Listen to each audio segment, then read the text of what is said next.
Ma'am சொல்லுமா. Patient பேர் ராஜசுதாங்க ma'am. வயசு 34ங்க மேம். கோயம்புத்தூர் சரவணப்பட்டியிலேருந்து கால் பண்ணியிருக்காங்க மேம்.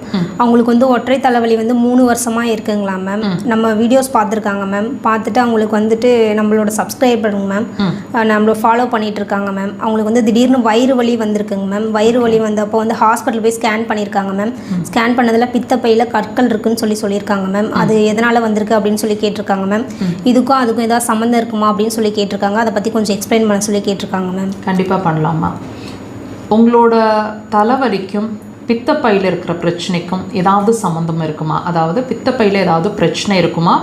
அப்படி பித்தப்பையில் பிரச்சனை இருந்தால் அதோட வெளிப்பாடு இதுவா தெரிஞ்சுக்கலாமா?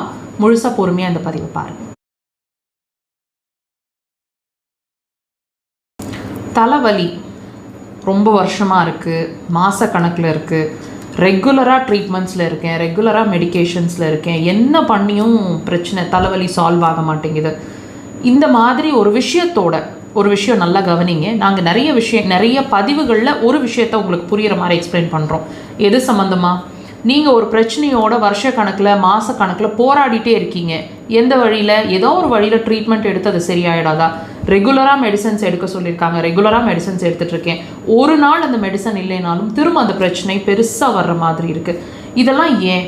எதனால் நான் இந்த பிரச்சனையோடு போராடிட்டுருக்கேன்னு என்றைக்காவது யோசிச்சுருக்கீங்களா? இது வரைக்கும் யோசிக்கலைனாலும் இந்த பதிவு உங்களை யோசிக்க வைக்கும்.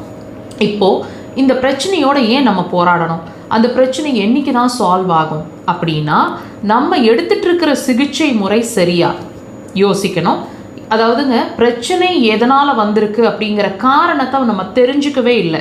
பிரச்சனை தலைவலி, அந்த தலைவலிக்கு நம்ம ட்ரீட்மெண்ட் எடுக்கிறோம். அந்த தலைவலியை சரி பண்ணுறதுக்கு என்ன பண்ணுறோம், இதை மட்டும்தான் பார்க்குறோம். நல்லா கவனிங்க. பாடி வெறும் தலைவலியாக உங்களுக்கு சொல்லலை, தலைவலியை ஒரு இண்டிகேஷனாக சொல்லுது. எது சம்மந்தமாக? உங்கள் பித்தப்பையிலையும் கல்லீரலையும் பிரச்சனை இருக்குங்கிறத ஒரு இண்டிகேஷனாக, ஒரு அறிகுறியாக உங்களுக்கு சொல்லிகிட்டு இருக்கு.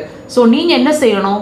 அந்த இண்டிகேஷன், அதாவது உங்களோட அறிகுறிய சிகிச்சை எடுத்து சரி பண்ண முயற்சி பண்ணுறதுனால தான் திரும்ப அந்த பிரச்சனை வந்துட்டே இருக்குது. அந்த பிரச்சனைக்குள்ளே வருஷ கணக்கில் மாத கணக்கில் ஒன்று கண்ட்ரோலில் வச்சுட்டு இருக்கீங்க, இல்லை அதோட போராடிட்டு இருக்கீங்க. இப்போ நம்ம அந்த பிரச்சனையிலேருந்து முழுசாக வெளியே வரணும் அப்படின்னா நம்ம செய்ய வேண்டிய தப்பு, நம்ம செஞ்சிட்ருக்கிற தப்பை திருத்தணும். என்ன?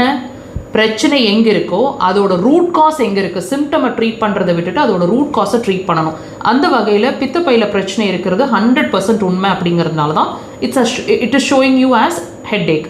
இப்போ இந்த பித்தப்பையில் பிரச்சனை இருக்கிறவங்களுக்கு தூக்கம் சரியாக வராது, டைஜஷன் இஷ்யூஸ் இருக்கும், எதுக்களிக்கும், நெஞ்சு கறிக்கும், கோவம் நிறையா வரும், சியாட்டிக்கா பெயின் இருக்கும். ஏதாவது ஒன்றாவது கண்டிப்பாக உங்களுக்கு பொருந்தி வரும்.